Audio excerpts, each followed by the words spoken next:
And folks, we'll be back to Afghanistan, but there's fascism going on in this country with people being attacked, beaten, and in some cases killed in the streets. There is one brave journalist who has already been beaten by these thugs, but he remains unafraid. That journalist is Andy Ngo, editor-at-large at the Post-Millennial and author of Unmasked: Inside Antifa's Radical Plan to Destroy Democracy. There it is on your screen. Andy, welcome back, my friend.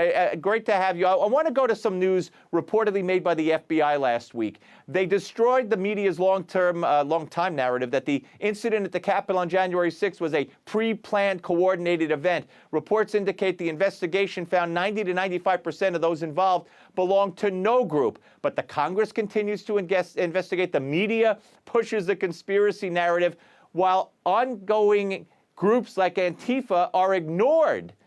How is this happening?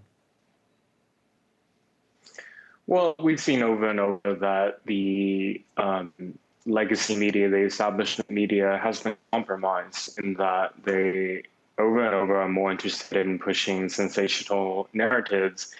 And when they are shown, either through investigative follow-ups from whatever agencies, that those claims, such as claims of organized insurrection on 6th of January, didn't pan out, well, you get some reporting on it, but the narrative has already been set, and the political and social consequences have already been set long into motion. So the violence that Antifa continued to carry out in some American cities, particularly on the West Coast in 2021, has been conveniently ignored by much of the press. I think that's because a lot of it's not convenient to blame the previous administration anymore.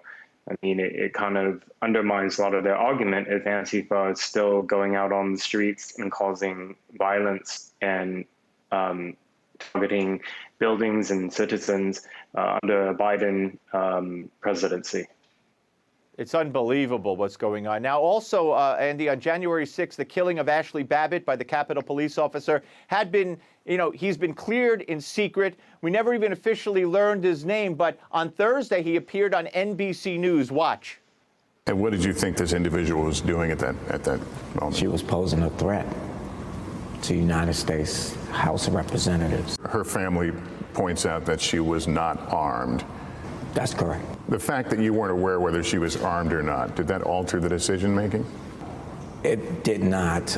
Andy, how did his name remain hidden for so long? How was he cleared behind closed doors while other officers are dragged through the mud if they look the wrong way at Antifa members or BLM? Can you imagine the riots we'd be having if this was a police officer who was shot an unarmed BLM or Antifa protester?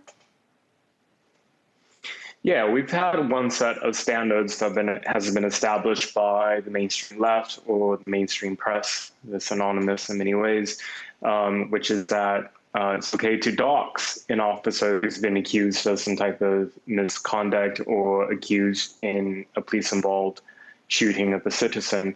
But the left really mobilized together to protect this officer, which, by the way, I think his identity needed to not be out there, particularly as the investigation was ongoing. However, that also needs to be applied then when an officer is involved in a shooting with, let's say, a criminal suspect who happens to be black.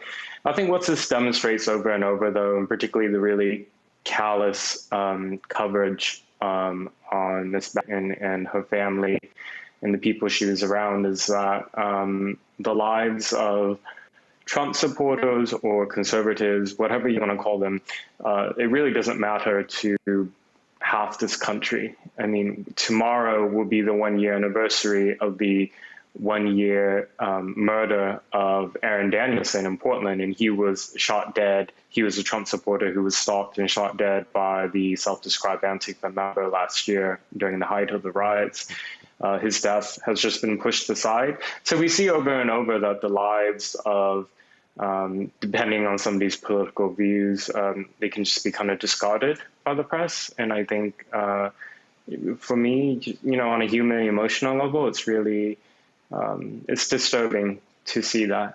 If we are arguing on a principal matter that law enforcement who engage in police brutality or excessive use of force are to be held accountable, then don't turn that into a partisan message. But unfortunately, the left have, and their cruelty in being so dismissive of other people on the other side who have been killed is clear for us to see.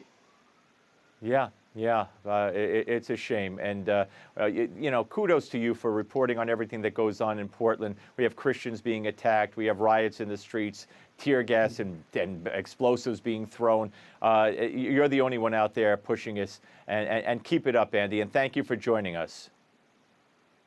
My pleasure.